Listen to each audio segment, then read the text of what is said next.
Alliance Assurance, partenaire de l'invité du direct. Alliance Assurance, avançons en toute confiance.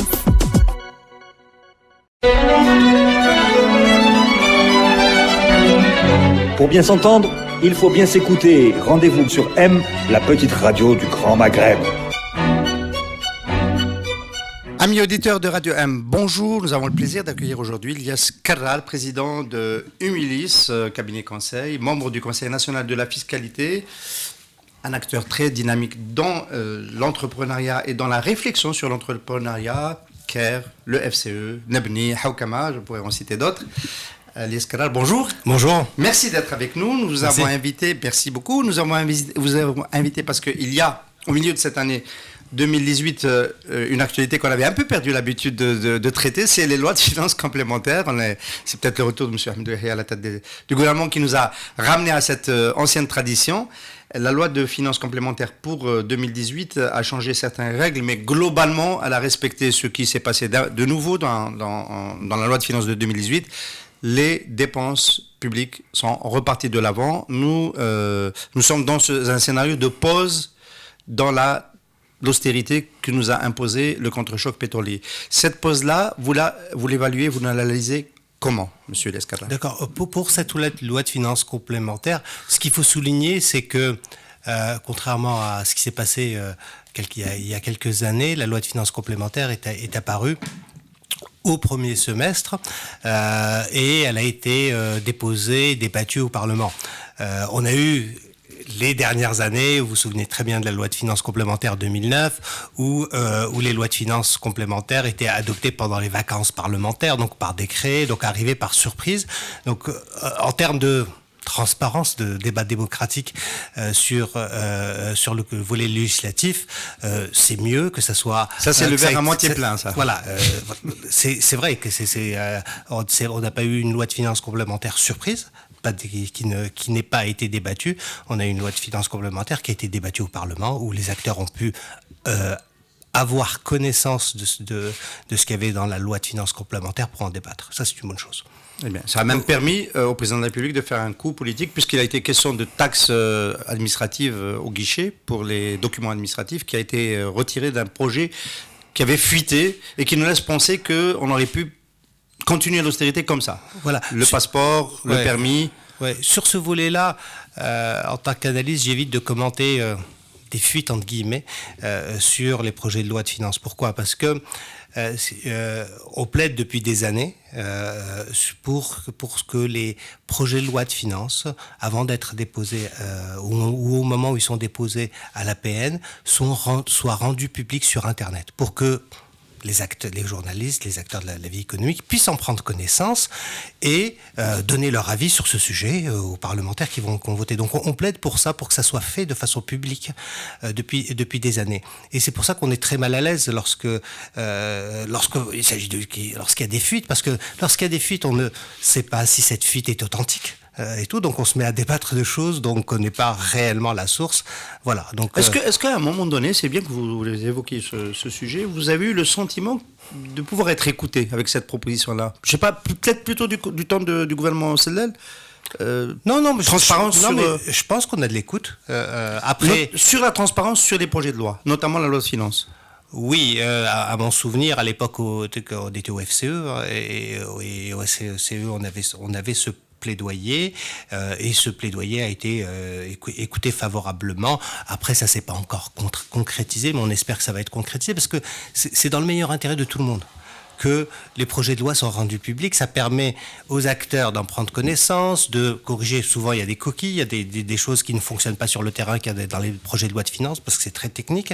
Donc, tout le monde peut en prendre connaissance, et puis ça permet d'avoir un débat utile. Puis, à la fin, c'est les parlementaires ou l'exécutif qui décide et tout. Mais le volet de rendre quelque chose public, ça n'empêche pas les parlementaires d'exercer leurs prérogatives, ou l'exécutif d'exercer leurs prérogatives, mais de l'exercer en étant mieux informé. Alors, on a retenu pour cette émission 2 grands chapitres, 2 grands volets de préoccupation dans cette loi de finances complémentaire. Le travail sur le traitement du déficit, on va dire, et puis la protection de la balance des paiements, notamment dans son volet commercial. On va commencer rapidement par cela. Pour l'évacuer, il y a eu des mesures de protection du commerce extérieur qui ont été consolidées. On est passé par la phase licence d'importation, puis par le ban, les listes négatives, et puis maintenant on revient à une démarche qui paraît un peu plus économiste et économique aussi, un peu en phase avec les accords qu'on a signés avec nos partenaires multilatéraux. C'est les droits additionnels. Donc on a appliqué des droits additionnels provisoires sur une série de produits. Mais alors 2 commentaires. D'abord le recours à cette pratique-là de protection. Le niveau de la barrière, donc entre 30%, de 30 à 200%. Est-ce que c'est beaucoup? Est-ce que ça l'est pas? Et puis, 3e tiroir dans cette question, est-ce que le fait de transférer à l'administration la possibilité et la prérogative de désigner la liste des produits qui vont tomber sous le coup de ces DAPS, ces droits additionnels, est-ce que c'est acceptable ou est-ce qu'il aurait fallu proposer aussi la liste au moment du débat parlementaire? D'abord, ce qui veut dire pour le commerce extérieur, écoutez, le prix du baril de pétrole a baissé, on a un problème de balance des paiements, de soutenabilité de notre balance des paiements. Et on a fait plusieurs choses depuis 3 ans, 4 ans. Il y a eu les quotas, il y a eu les licences d'importation, et il y a eu plusieurs choses. Donc aujourd'hui, ces droits additionnels, oui, c'est un outil pour protéger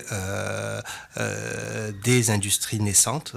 Ici en Algérie, c'est une bonne chose de le faire. Par contre, ça vient en accompagnement d'autres choses.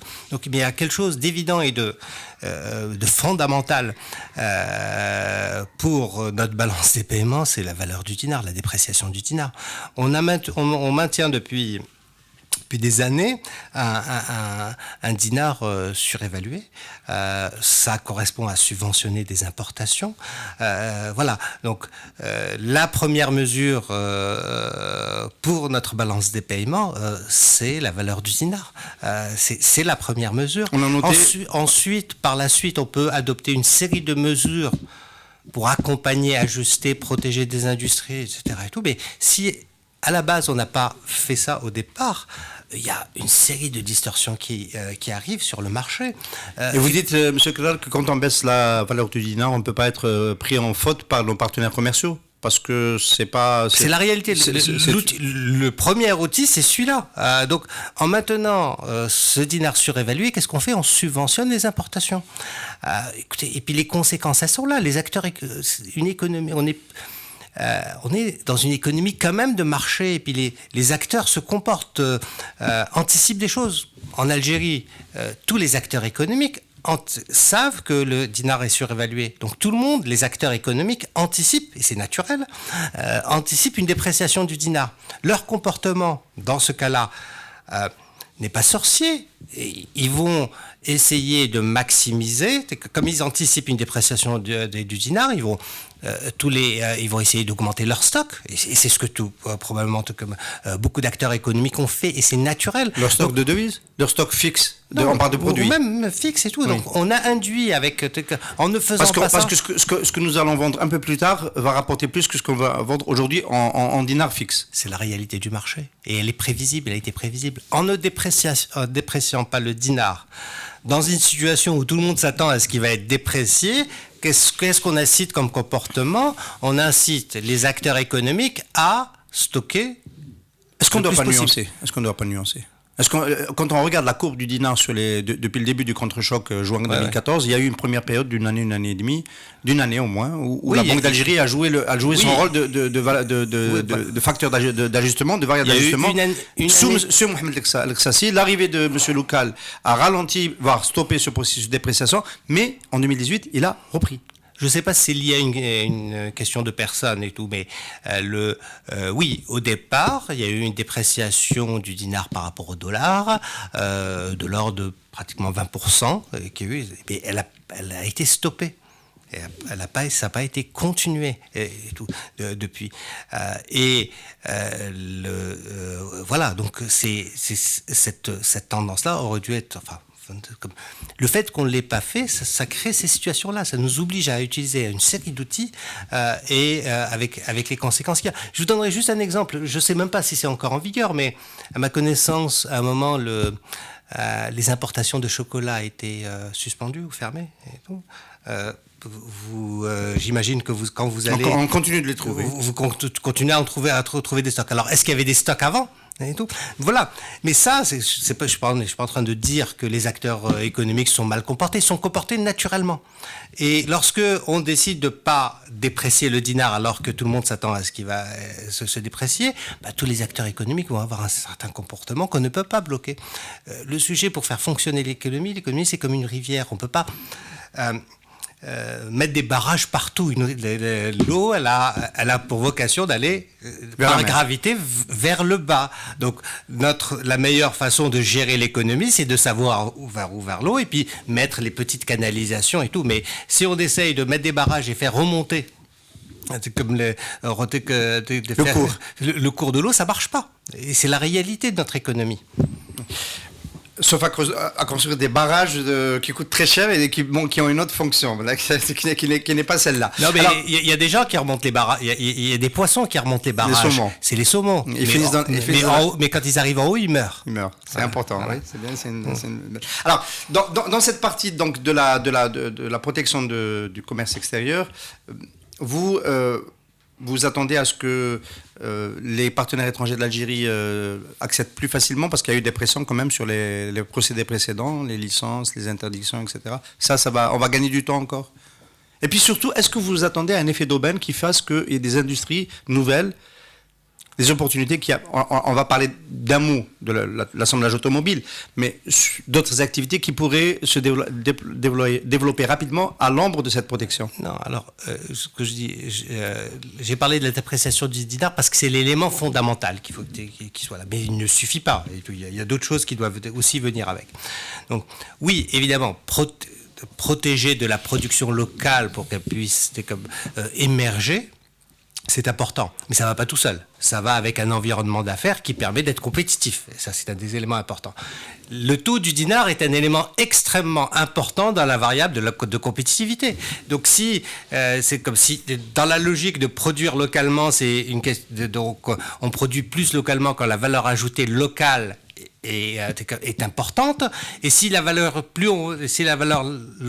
ajoutée locale est importante, on gagne avec la dépréciation du dinar en compétitivité. Donc c'est cette logique-là, la vraie logique, c'est celle-là. Le cours de la monnaie, des facteurs de compétitivité réels, des réformes sur l'environnement des affaires très importantes qui permettent d'être compétitifs, c'est réellement ça les fondamentaux. Ensuite, pour accompagner ça, de la protection des industries locales pour émerger, parce que si un acteur local veut émerger, avoir une position régionale ou mondiale sur un marché, là où il y a des acteurs existants, il y a une période de temps où il est plus fragile et où il a besoin d'être protégé, et tout sur son marché pour pouvoir se développer. Donc, les protections... C'est la duplication du modèle de l'industrie pharmaceutique. Tout le monde en parle, on dit, on essaie, ça a donné quand même un succès. Vous êtes bien placé pour le savoir. Oui. La famille Carrara est propriétaire de Biopharm, la belle marque qu'elle a développée en Algérie. Est-ce que vous ne redoutez pas quand même... Pas seul propriétaire. Biopharm est coté en bourse. Il y a plus de 6 000 Algériens qui sont copropriétaires. Qui sont actionnaires. 6 000 actionnaires. Alors, c'est bien de le rappeler. Est-ce que vous ne redoutez pas, par exemple, dans l'industrie du pharma, du médicament, est-ce que vous ne redoutez pas un effet ciseau vous appelez à une dévaluation, ça c'est l'analyste qui parle. Ouais. Est-ce que le management de Biopharm ne va pas parler autrement en disant s'il y a une dévaluation, nos intrants vont coûter plus cher, mais en bout de chaîne, la vente est régulée, les prix sont régulés. Il y a une régulation qui fait que le ministère va empêcher l'alignement, la répercussion de ces coûts sur les prix de vente, parce qu'il y a la CNAS, c'est une transition vers un autre point. Ouais. Et finalement, peut-être que c'est vrai dans d'autres secteurs qui sont régulés de la même manière, Et c'est peut-être pas la bonne solution pour maintenir un dynamisme pour des secteurs qui marchent bien. Ah non, mais dans le secteur pharmaceutique, le sujet n'est pas là-dedans. Il est évident qu'il y a une dépréciation du dinar, les coûts locaux, que le produit local devient plus compétitif. Mais la problématique avec les prix de référence, c'est que les prix de référence pour les producteurs locaux sont fixés en dinars et les prix de référence pour les concurrents sont fixés en euros, en devises. Donc, l'acteur en dinar, en cas de dépréciation, est désavantageux par rapport à l'acteur. Voilà. Donc, il y a une distorsion importante comme sur ce sujet-là. Mais il est évident, c'est vrai dans le pharmaceutique, c'est vrai dans toutes les industries. Plus on augmente la valeur ajoutée locale, plus la dépréciation un dinar plus faible permet d'être compétitif. Donc aujourd'hui, c'est le portrait de notre économie. C'est-à-dire, aujourd'hui, il n'y a personne qui plaide pour dépréciation du dinar. Ça veut dire... Si, il y en a encore. Mais pas beaucoup. C'est-à-dire, les voix sont... Le professeur Dahi continue de défendre je parle d'acteurs économiques. Oui, c'est vrai que le FCE, on l'entend pas le dire. Hein. Pourquoi ? C'est parce qu'on n'est pas encore arrivé à avoir un environnement des affaires qui permettent d'être compétitifs et à pouvoir dégager de plus importantes valeurs ajoutées locales. Il faut qu'on y arrive. Mais le sujet, c'est que ce qui est important là-dedans, c'est d'avoir un plan, c'est de se dire, c'est ça notre objectif, et d'avoir un plan, de le diffuser, que tout le monde y adhère, tout le monde y croit, et qu'on croit à ce plan-là, un plan avec de l'ambition. C'est ce plan avec de l'ambition qui nous permet de nous développer, de développer nos exportations, de penser à nos entreprises comme des entreprises qui peuvent gagner qui peuvent avoir une position régionale et internationale. Donc, on a besoin de voir l'avenir de notre économie avec ambition. Parce qu'on ne peut pas en même temps l'avoir avec ambition, se dire... et d'être enfermé. Donc, on a besoin d'avoir un plan pour pouvoir être compétitif et avoir des entreprises qui jouent sur le marché international. Et si on a cette ambition, si on y croit, toutes les problématiques de réglementation d'échange, de taux du dinar et tout changent. Et tout, parce que, en fait, toutes ces problématiques-là qu'on a de contrôle d'échange, c'est un dispositif qui est basé sur le fait que on n'a pas d'ambition ou ne croit pas à ce que notre ambition d'être un acteur, que les entreprises algériennes puissent devenir des acteurs globaux. Donc, qu'est-ce qu'on fait ? Donc, on est toujours dans le modèle rentier. Donc, on a une rente qui vient pas de notre travail. Donc, on ne la mérite pas et elle peut disparaître en tout temps. Donc, on ferme tout pour protéger cette rente-là. Et dès qu'on arrivera à avoir une vision et à y croire à cette vision-là, on pourra se comporter différemment. On pourra ouvrir les choses parce qu'on saura où est-ce qu'on y va et on sait qu'on a un chemin et qu'on ne va pas reculer. Si je devais illustrer un peu ce que vous venez de dire, Ilyas Karrar, est-ce qu'on peut considérer que le modèle Renault au Maroc, c'est le modèle ambitieux, donc d'intégration avec une exportation et une intégration dans l'économie mondiale, et le modèle substitution à l'importation algérienne, toujours avec Renault, assemblage local avec d'autres marques, aussi d'autres constructeurs, c'est le modèle que vous venez d'écrire, plutôt prudent de protection de la rente. Est-ce qu'on peut le dire ? Oui, en termes d'illustration. Bon, après... j'ai pas cité de nom de personne, j'ai cité que des noms de marques là. Non, mais le cadeau... oui. Renault ou un autre, hein, c'est voilà, juste illustré. L'automobile, c'est un secteur assez particulier. J'ai une opinion particulière sur le secteur automobile. Donc, mais Has-been, c'est une industrie dans laquelle il ne faut plus aller, elle est déjà dépassée ? Enfin, ça c'est mon opinion personnelle. J'essaie de la deviner. Moi, si j'avais un choix... stratégique, j'investirais dans les véhicules de demain et ceux dont on a besoin pour les véhicules de demain, pas ceux d'hier. Aujourd'hui, on n'a pas monté, on n'a pas d'industrie automobile, enfin, on n'avait pas monté d'industrie automobile et on n'avait pas les sources à part les usines, camions, à part les camions qui existaient à l'époque dans les années 60. Donc, on ne s'est pas taillé cette part-là. Si j'avais un choix où investir, ce serait dans les batteries pour les véhicules électriques, dans les technologies j'investirais plus dans les véhicules de demain. Mais bon, tous les choix peuvent être faits et tout. C'est juste mon opinion personnelle sur le sujet. Et donc, la TVA, la polémique sur la TVA qui était exemptée pour les véhicules assemblés en Algérie, qui a été remise, puis... Sur ce sujet-là, alors, il y a eu cette polémique-là, dans ce que j'ai lu, qui était dans le projet de loi de finances là-dessus. Je pense qu'on a eu une problématique technique, déjà, sur la manière dont on a exempté cette TVA-là. Parce qu'il y a eu un article de la loi de finances qui donnait prérogative au Conseil national de l'investissement de donner des avantages incluant la TVA. À des entreprises.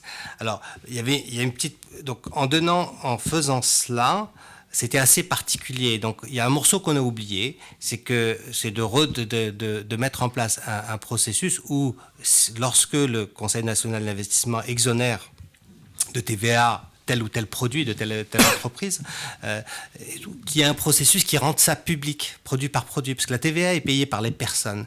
Et c'est assez particulier et qu'il n'y ait aucun document public qui dise qu'un véhicule Renault, par exemple, est exonéré de TVA. Donc ça, c'est un problème technique je pense qu'il y a eu dans la rédaction de ce premier article de loi. De mon point de vue, c'est un problème politique, voilà. Mais bon. Mais, donc, il y a eu cette problématique-là. Et ensuite, en revenant sur cette exemption-là, même comme l'article dans le projet de loi tout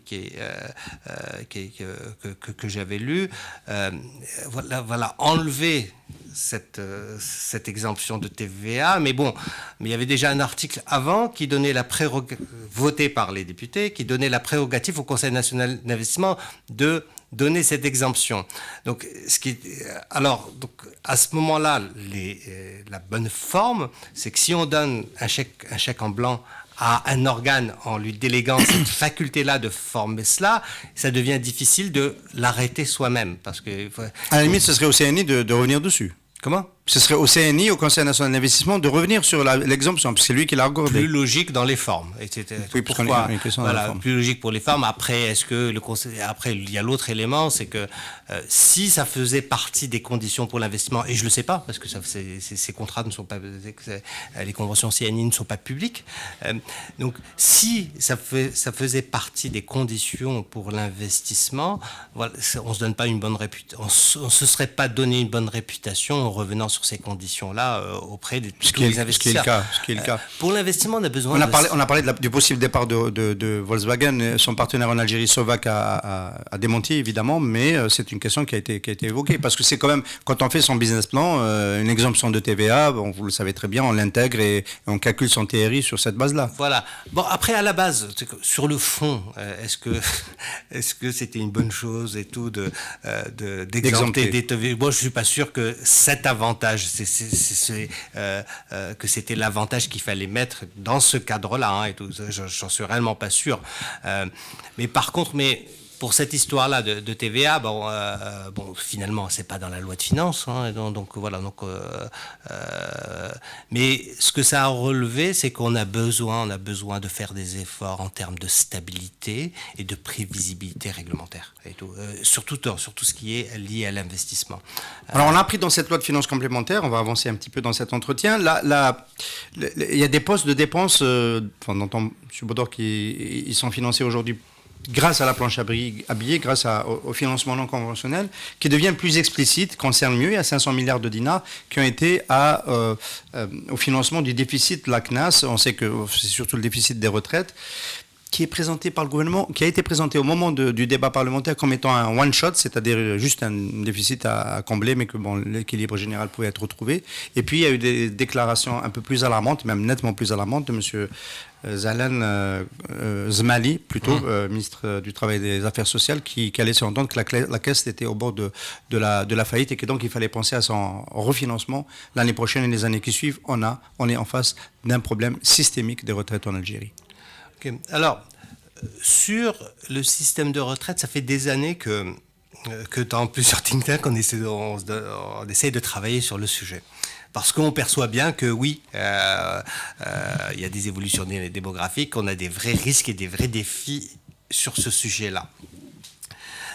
Par contre, la difficulté, c'est que l'information sur un sujet aussi important pour tout le monde n'est pas disponible de façon publique, complète.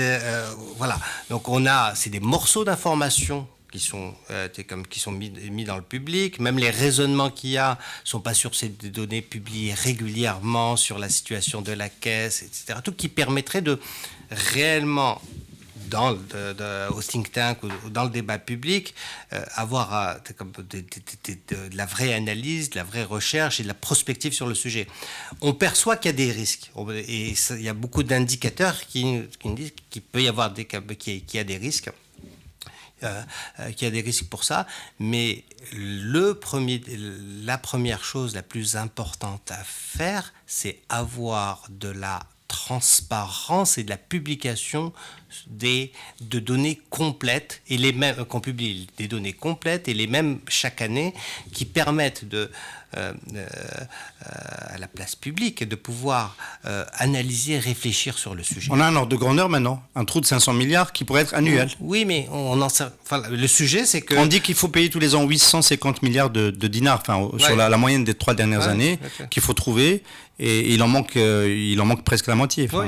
Au-delà. Non, mais je sais, moi j'entends les chiffres qui sont publiés ça et là, par telle et telle déclaration, mais ça ne constitue pas une base d'analyse, de réflexion pour planifier nos 30, 40, 50 prochaines années. C'est quelque chose de...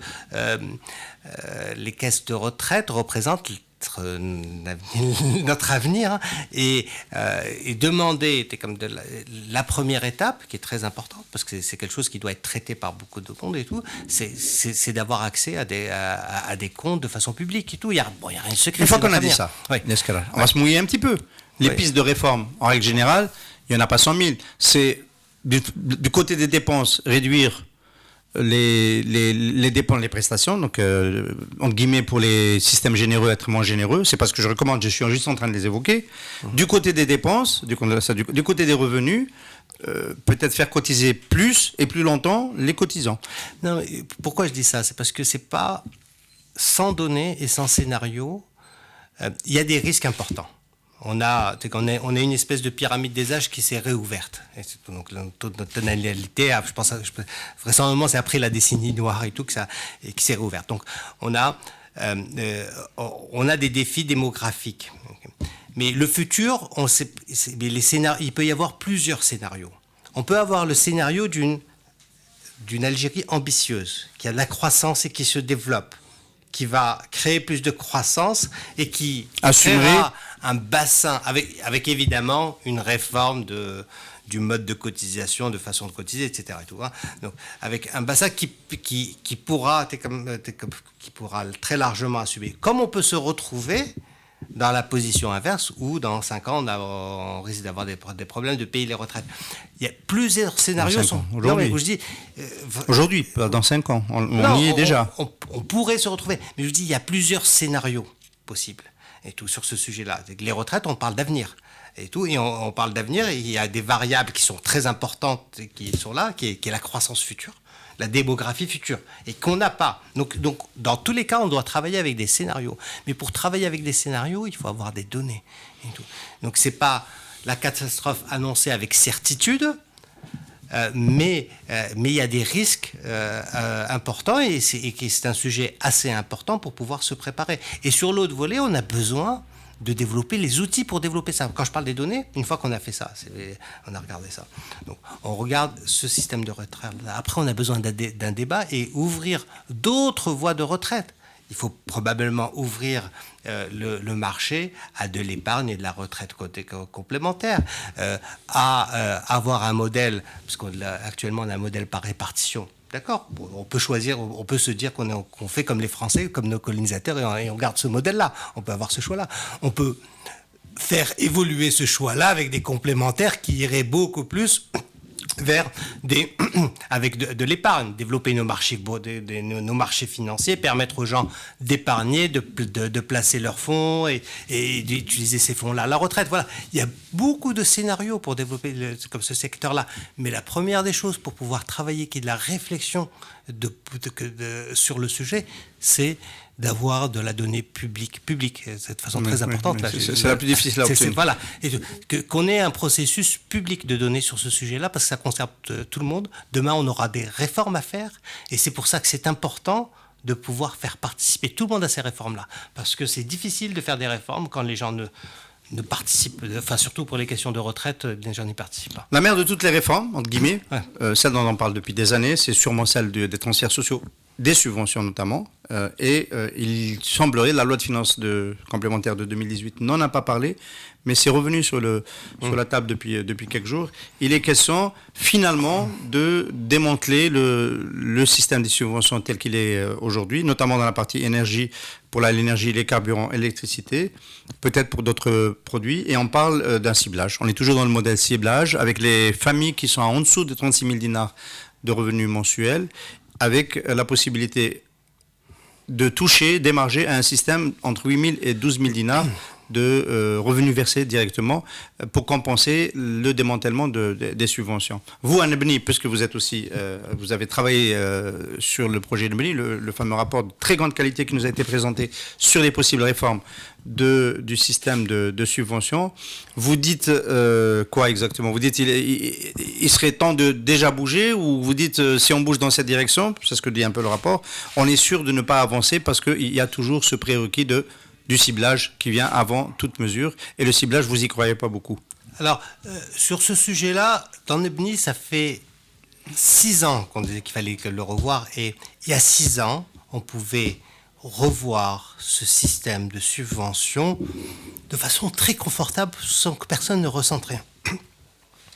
Et on parle, il est évident pour tout le monde que le système de subvention est injuste. Et alors, juste pour donner des ordres de grandeur et tout du côté injuste de cela, un Algérien qui n'a pas de voiture et qui se déplace pas beaucoup, qui est dans la campagne et tout, donc qui n'utilise pas les subventions de l'essence, pour qu'il ait sa juste part des subventions, il faudrait qu'il mange 10 pains et qu'il boive 20 litres de lait par jour pour avoir sa juste part. La réalité, c'est que on perçoit, c'est comme il y a une opinion comme générale que les subventions, les pauvres aident les pauvres. En réalité, elles aident les riches dans notre pays. Donc la situation actuelle, c'est vrai qu'elle est pas tenable. Elle n'est pas tenable de façon budgétaire. Elle n'est pas tenable de façon équitable. Et la problématique, c'est que jusqu'à maintenant, on en parle depuis des années, mais en action, rien n'est fait. Et c'est pour ça que dans Nebni, on est parti chercher la raison pour laquelle on ne mettait pas ça en œuvre. Et une des raisons, c'est que si on recherche à cibler, identifier le pauvre pour lui donner de l'argent, on n'y arrivera jamais.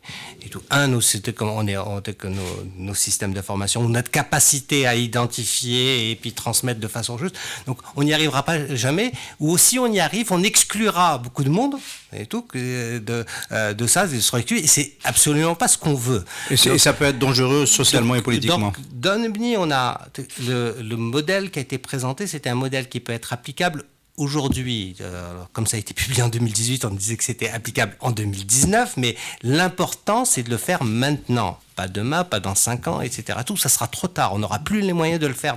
On risque de ne plus avoir les moyens de le faire dans 5 ans. C'est de le faire tout de suite.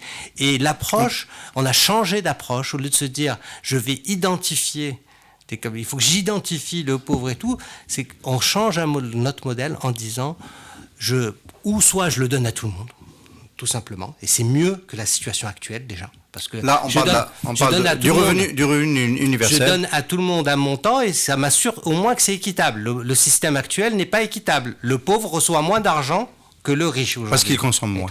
Donc, et puis, une façon, on l'appelait « Nedewha Daraham ». Parce que c'est déjà plus équitable et tout que la situation actuelle. Ça, c'est la première des choses. Et un autre modèle qui était de subvention ciblée, mais de façon déclarative. Donc on n'allait pas identifier tout, il suffisait que la personne déclare pour le faire, ou on acceptait qu'il y ait plein de gens une partie de gens qui n'ont pas besoin de cette aide-là, les fraudeurs. Mais qui serait pas, c'est beaucoup moins problématique que déjà la situation actuelle. La situation actuelle, c'est tout le monde en profite alors qu'il ne devrait pas en profiter. Tous ceux qui ne devraient pas en profiter en profitent, et tout réellement. Donc voilà, donc la question des subventions, la problématique, c'est l'urgence, et c'est maintenant qu'il faudra le faire. Donc dans les propositions de Demny, c'est des propositions qui sont faites pour pouvoir le faire immédiatement. Dans la proposition de Demny, le système déclaratif, il y a quand même un seuil de revenus en dessus duquel on n'est pas éligible à l'aide. Voilà. Mais qui est déclaratif, oui. Il est déclaratif, voilà. Il est déclaratif. Il y a deux versions. À ce stade-là, le gouvernement peut encore aller dans cette direction. Il parle de 36 000 dinars par là. Donc, il peut dire demain, c'est pas nous qui allons chercher les ménages qui sont en dessous de 36 000 dinars par mois. C'est à ces ménages de venir se déclarer, et tous ceux qui se seront déclarés bénéficieront de l'aide directe, du revenu direct qui compense le désarmement des subventions. Oui, mais il faut que tout aille ensemble. C'est-à-dire qu'il faut il faut en même temps faire ça et diminuer les subventions et tout. Donc, c'est vraiment tout un outil, mais l'idée c'est de commencer tout de suite, et c'est-à-dire si on remet ça au calendrier grec, notre situation se détériore, notre situation financière se détériore, et on n'est pas équitable. Quand on dit qu'on ne démantèle pas le système de subventions pour aider les pauvres, ce n'est pas vrai. Aujourd'hui, les subventions aident plus les riches que les pauvres, factuellement. Est-ce que à moins que quelqu'un mange 10 pains et boive 20 litres de lait. Pour profiter de sa part de subventions des carburants. Est-ce que quelqu'un vous a prévenu qu'il y avait des élections présidentielles en 2019 ? Vous considérez qu'il y a une petite chance qu'une réforme de ce type soit engagée dans la loi de finances de 2019 ? Écoutez, je ne suis pas expert en politique, c'est pas le domaine, mais d'une manière ou d'une autre, c'est vrai dans ce qu'on fait dans Demny, on ne réfléchit pas en calendrier politique ou partisan, on essaye d'analyser les choses en explicitant. Parce que la réforme, qu'est-ce qui serait mieux à faire pour notre pays dans un premier temps, c'est une réforme qui peut être impopulaire, on est d'accord. Ça dépend comment on va d'abord aller acheter des produits, de lait, de pain, de l'huile, de l'essence, qui va coûter plus cher. C'est d'abord ça qu'on va rencontrer. Et puis il y a une catégorie des classes moyennes qui va pas pouvoir émarger au système et qui va peut-être vouloir sanctionner cela politiquement. Non, mais pourquoi vous pensez que ça serait pas populaire ? Ça serait pas populaire pour les raisons que je viens de citer. Non, parce que non. Les propositions de Demny, c'est les gens ont de l'argent. Est-ce que vous préférez avoir un montant d'argent et vous décidez ce que vous en faites, vous achetez du pain, du lait, des steaks, de l'essence, ou que on vous donne une petite partie de cet argent-là en vous disant on va faire la chaîne pour acheter le sachet de lait de 25 dinars. Non, c'est une question de communication. La situation, les propositions, factuellement, ne sont pas moins populaires. Elles sont pas populaires si on fait croire au monde que le système actuel aide les pauvres. C'est pas vrai. Très bien. Alors, on va glisser un petit peu vers le marché financier. Une des mesures dans la loi de finances complémentaire de 2018, elle est toujours dans 2018, c'est une mesure qui nous a permis de visualiser les transferts de soutien, parce que ça fait partie des transferts de soutien, des bonifications bancaires. On sait qu'il y a une politique incitative qui consiste à donner des taux bonifiés pour certaines activités, l'agriculture, le bâtiment, etc. Et ce ne sont pas les banques qui doivent payer ce différentiel par rapport au taux de marché, c'est le Trésor public. 850 milliards de dinars. Est-ce que c'est soutenable ? Est-ce que surtout ça n'a pas un effet de distorsion dans la façon d'accéder aux ressources financières ? Ok, ce qui s'appelle les bonifications de taux d'intérêt, j'ai jamais adoré ce terme-là parce que ça crée un peu de confusion et tout. C'est de la subvention de taux d'intérêt. C'est le dispositif où l'État subventionne 2% par exemple et tout sur le taux d'intérêt qu'auraient les banques. Sur ce sujet-là, ça fait longtemps que, même à l'époque, on avait commencé dans le plaidoyer du FCE à dire que c'est le sujet, parce qu'en fait, à chaque fois qu'on plaidait pour plus de développement de nos marchés financiers, plus d'accès au financement, au crédit, on nous rétorquait avec de la subvention de taux d'intérêt, cette bonification de taux d'intérêt, en explicitant que pour les entreprises, quand il y a une subvention de taux d'intérêt, les entreprises la prennent, mais le vrai sujet, le véritable sujet, c'était pas ça, c'était pas la subvention de taux d'intérêt, c'est que les besoins des entreprises, le vrai besoin des entreprises, c'est avoir de l'accès à du financement, et de l'accès à du financement adapté que ce soit en équité ou sur des termes de financement, sur des échéances de financement plus longues. Donc c'était les besoins des entreprises pour développer l'investissement sont moins dans les taux d'intérêt, surtout qu'on n'est pas nécessairement dans une conjoncture de taux d'intérêt très élevé qu'ailleurs. Donc voilà, donc il y a eu pendant beaucoup d'années et tout cette politique-là de subvention de taux d'intérêt.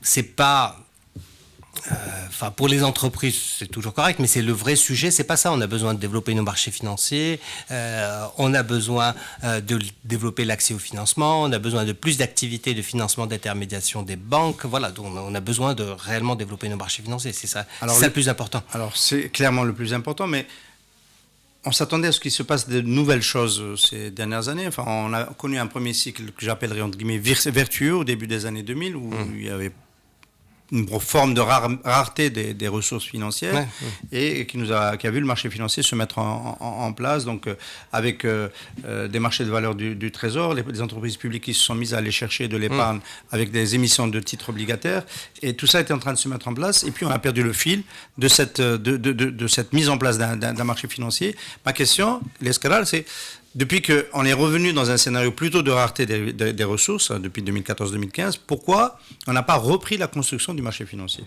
Non, mais j'ai l'impression qu'on a... Alors, c'est vrai que j'avais beaucoup participé en 2004, 2005, 2006 au développement des marchés du Trésor, après le développement du marché obligataire, où les entreprises publiques allaient se financer sur le marché obligataire. C'était pas si mal, hein, et tout que ça. Algérie Télécom. Oui, ça demandait à ce que ces entreprises-là produisent des projections financières, produisent un business plan, publient cette information-là et tout. Déjà, même sur les entreprises publiques, la rare information que vous trouvez sur les entreprises publiques, c'est celles qui sont liées à cette période-là. Les notices financières de cette période. Voilà, et tout, qui était un bon dynamique, qui avait une espèce de dynamique on commençait à développer un marché et tout, avec un marché des obligations. Et bon, après, les institutions qui s'occupent de ça n'ont pas suivi, continuent à développer les choses. Le marché secondaire des obligations n'a pas été développé. On avait insisté qu'il fallait développer, donner de l'accès à de la notation, à du rating. La COSOB ne l'a pas fait.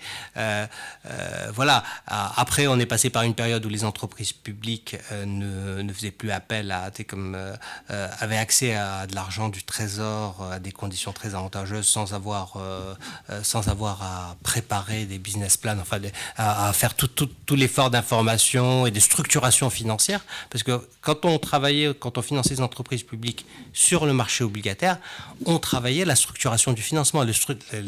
La structure du financement était adaptée à l'investissement, on travaillait sur la structure de bilan, toutes ces choses-là.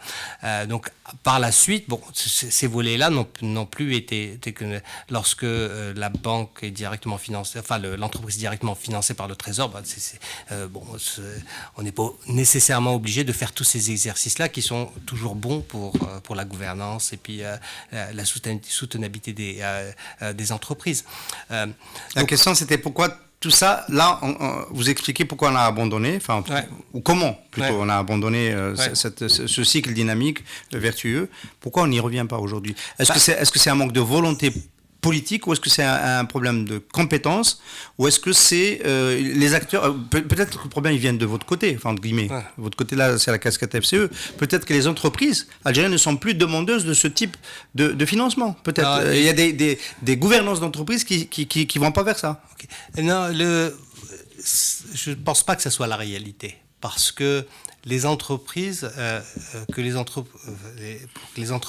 si les entreprises ont un accès à un marché financier qui fonctionne, elles ont l'intérêt pour développer leur gouvernance. Et puis vous l'avez vu, il y a des entreprises qui sont cotées en bourse.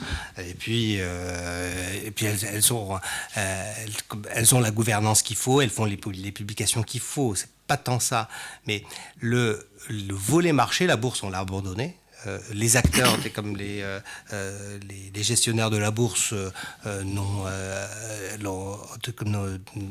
ne la font pas fonctionner et tout depuis que les titres, il n'y a pas de liquidité, les intermédiaires en opération de bourse ne vont pas chercher des acheteurs, les cours sont gérés de façon administrative. Les introductions se sont arrêtées. Non mais l'un est lié à l'autre. Non mais tout est lié parce qu'en réalité, c'est que pour que ça puisse fonctionner, il faut qu'il y ait un marché qui puisse fonctionner. Pour que les entreprises puissent soient intéressées à ce côté en bourse, il faudrait que déjà les titres cotés ne soient pas dépréciés de façon administrative par les gestionnaires de la bourse, et c'est le cas aujourd'hui. Donc avec tout ça, les entreprises qui sont cotées en bourse, pour la plupart, se portent bien et tout, il n'y a pas de problématique. Mais il y a des problématiques de l'institution bourse qui a un fonctionnement administratif qui ne marche pas, qui ne fonctionne pas, qui met des fourchettes inadaptées, qui ont des cours de référence qui ne correspondent pas aux valeurs des titres des entreprises, donc, et qui obligent les gens, quand ils veulent vendre à une valeur très dépréciée. Donc, en lésant les gens de cette manière-là, les épargnants de cette manière-là, c'est impossible de développer un marché, alors que c'est très simple. Alors, je parle de choses et tous ces problèmes-là, mais ces problèmes sont très simples à régler. C'est pas compliqué, une bourse, hein. Il suffit juste de la faire fonctionner. Et à la rigueur, c'est même pas un sujet de système d'information ou de choses très compliquées, mais juste laisser fonctionner le marché, qu'il y ait des acheteurs et des vendeurs, et que ça ne soit pas géré administrativement, et puis qu'on puisse trouver de l'offre et de la demande, et puis c'est tout. Alors ça c'est peut-être la partie la plus complexe, mais pour les entreprises publiques, on avait parlé d'en ramener une demi-douzaine à la Bourse d'Alger. Il n'y a même pas d'émission là, pas de titres de propriété, mais des titres de dette de créance, enfin des obligations, et ça s'est arrêté. Parce que ça revient quand même aux acteurs. Hein. Je parle de la bourse et de la COSOB et tout, parce qu'il faut que les acteurs puissent fonctionner. Pour qu'un marché financier, c'est très, très compliqué à faire fonctionner. C'est comme de la mayonnaise. C'est dur. Enfin, quand on fait de la mayonnaise, on doit battre l'œuf avec l'huile, la moutarde, et rajouter l'huile et tout avec un certain rythme. Et ça peut casser, peut tomber. Donc il faut qu'il y ait beaucoup d'ingrédients. Mais un des premiers ingrédients, c'est l'ingrédient des acteurs sur la place. Si déjà les acteurs, eux, sur la place, ne font pas fonctionner quelque chose d'aussi simple qu'un parquet avec 5 titres, et que ces titres puissent, que les gens qui ont acheté du Biofarm, du NCA Ruba ou de l'Horacie puissent, quand ils vendent leurs titres, le vendre à une valeur qui correspond à peu près à la valeur de la société, on n'arrive même pas à atteindre cet objectif-là, qui est très simple, hein, qui n'est rien de plus compliqué que ça. Tous les titres sont en dessous de leur valeur d'émission, hein. Oh, je ne vais pas parler de titre par titre et tout, mais c'est une réalité. Enfin, je vous ai présenté ici chez Radio M, et je pensais même avoir sur Maghreb émergent, j'ai publié des données là-dessus. C'est de façon flagrante, c'est flagrant. Les titres sont de façon administrative dépréciés. Mais ce que je dis, c'est pas les actionnaires, ils ont compris, la plupart gardent leurs titres et tout. Mais ceux qui sont lésés, c'est les quelques pauvres, parce qu'il n'y en a pas beaucoup. Actionnaires qui ou sont découragés ou sont mal informés par leur intermédiaire d'opération de bourse et tout, et qui vendent et qui sont obligés de vendre à cette valeur qui est dépréciée, donc qui perdent de l'argent. Donc les seuls, il n'y a pas beaucoup de gens qui sont lésés parce que la plupart ont compris, ne vendent pas et gardent leur titre, mais c'est ceux qui sont lésés et qui sont à plaindre parce que leurs droits ne sont pas protégés ou respectés, c'est ceux qu'on oblige à vendre à une valeur dépréciée. Alors, on va finir sur cela. Là, vous dites souvent, l'escalade, que le marché a des règles, ce sont des règles d'or, il faut les respecter. Et à propos d'animation de marché financier, nous avons appris à Maghreb émergent qu'il y avait une volonté chez le ministère des Finances de faire un remboursement par anticipation de l'emprunt national pour la croissance économique, le fameux emprunt de 2016, auprès des entreprises qui sont sous la tutelle du ministère des Finances, en gros les assureurs publics et les banques publiques. Nous avons publié un article de ce point de vue. Ça permet d'économiser 2 années de remboursement d'intérêt. Voilà, en gros. Ça vous inspire quel commentaire? Si ça devait se confirmer, si cette mesure était prise, on sait qu'il y a des instructions qui ont préparé les managers de ces banques et assurances à cette opération au 2e semestre 2018. Ah, je sais pas, je suis pas sûr que ça se réalise, parce que je vois pas l'intérêt là pour le Trésor de faire ça. Des économies. C'est comme si C'est comme si j'avais un trajet, c'est des économies qui ressemblent à avoir un trajet de route de 2 heures et puis chercher à économiser 2 minutes, 2 minutes dans le trajet en prenant un raccourci avec un sens interdit. Ça vaut pas la peine. Sens interdit, ça veut dire que ça on ne doit pas le faire. Si c'est pas écrit s'il n'y a pas le remboursement de participation clairement annoncé, la possibilité de le faire, on ne doit pas le faire. Non, mais c'est très simple de le faire. C'est-à-dire, si le Trésor, c'est pour ça que si le Trésor, parce qu'il a de la liquidité avec la planche à billets. Oui, c'est comme avec le financement non conventionnel. S'il a des liquidités et puis a envie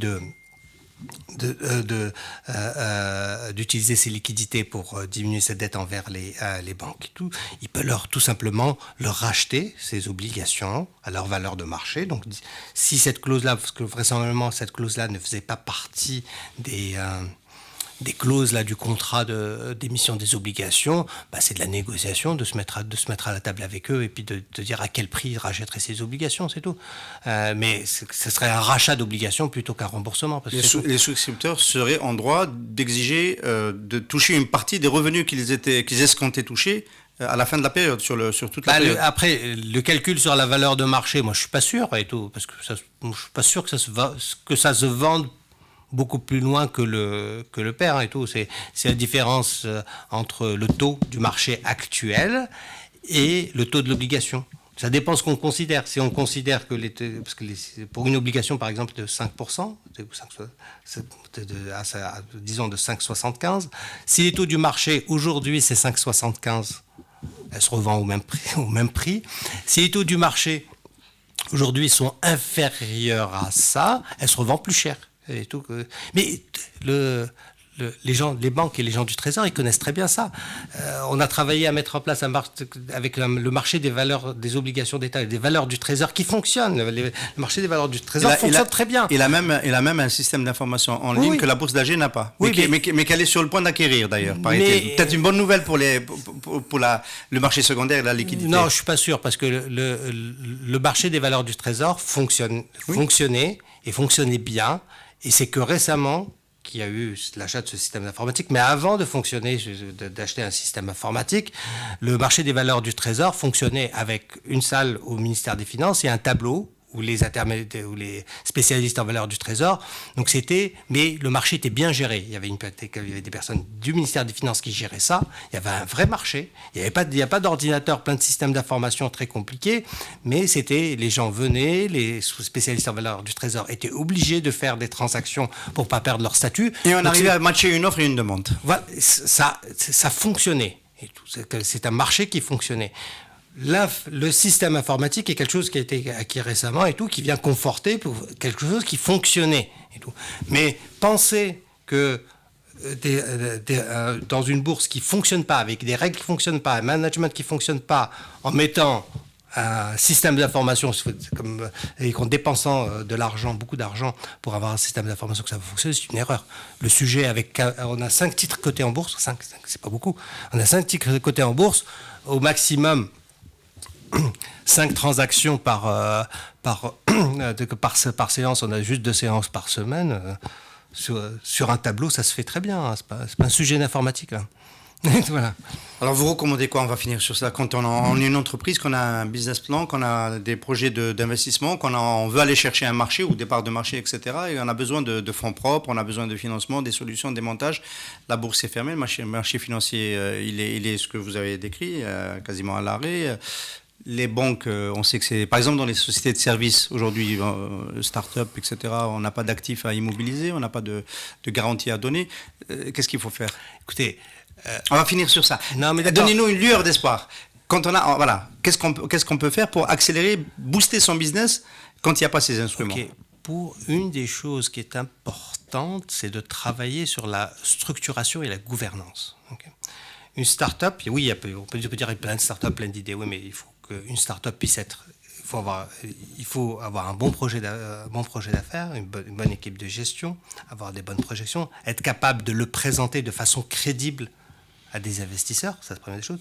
Deuxième des choses, et c'est ça le fondamental pour qu'il puisse y avoir du financement, c'est l'organisation de la gouvernance.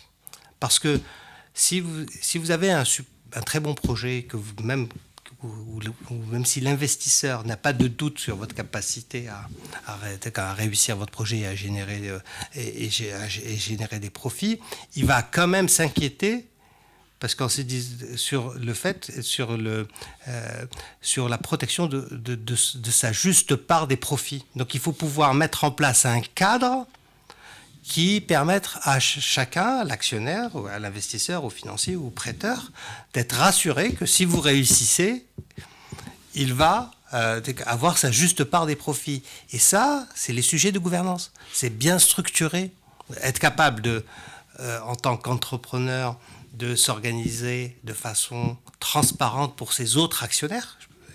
Ça, c'est quelque chose d'important. D'avoir la capacité de structurer contractuellement les bons accords et de les respecter. Ça, c'est un élément clé.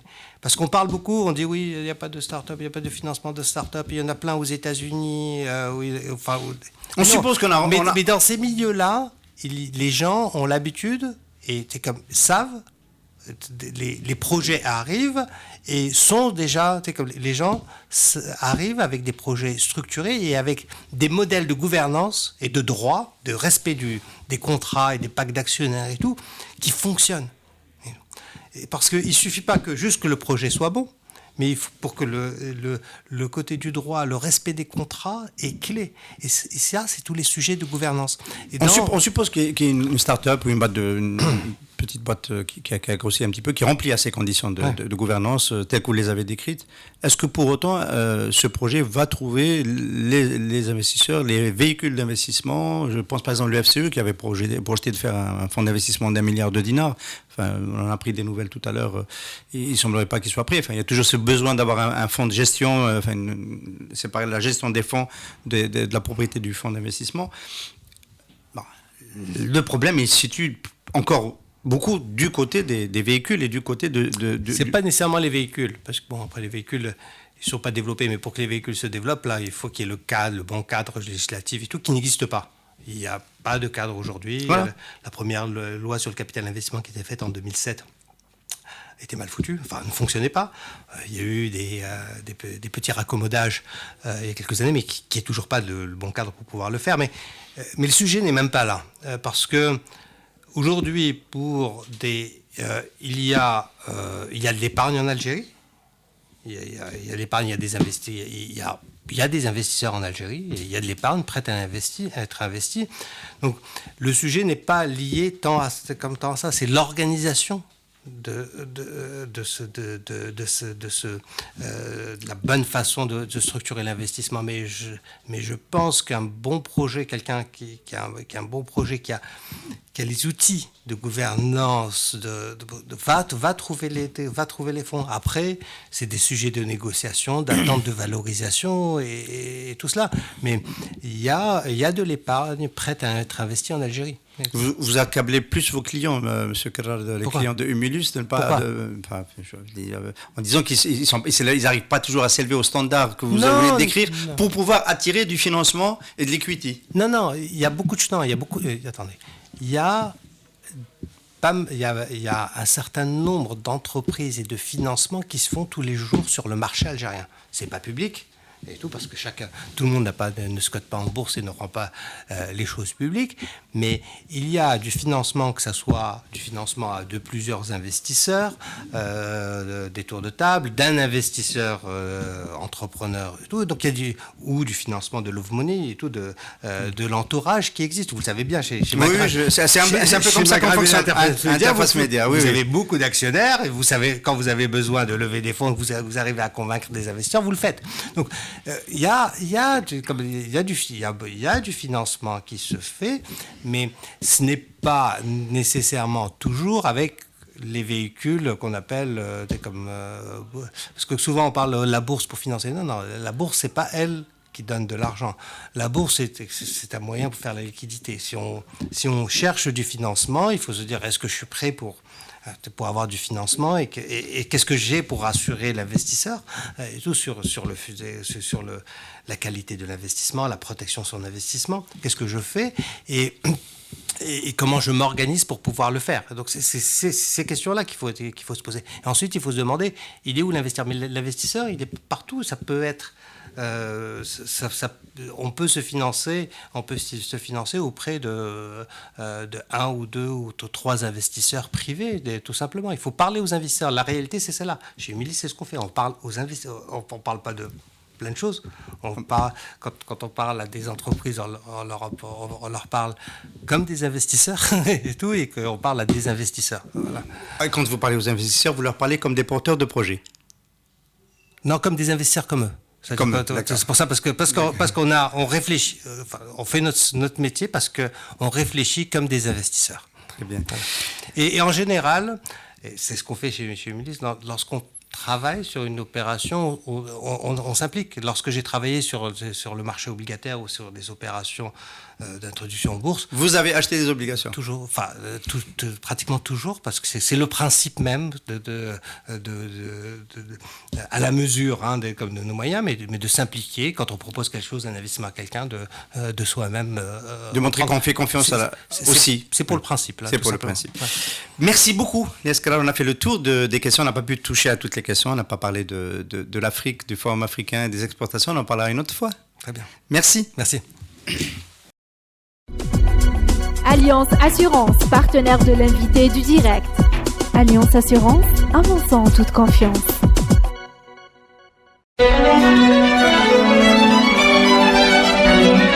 Pour bien s'entendre, il faut bien s'écouter. Rendez-vous sur M, la petite radio du Grand Maghreb.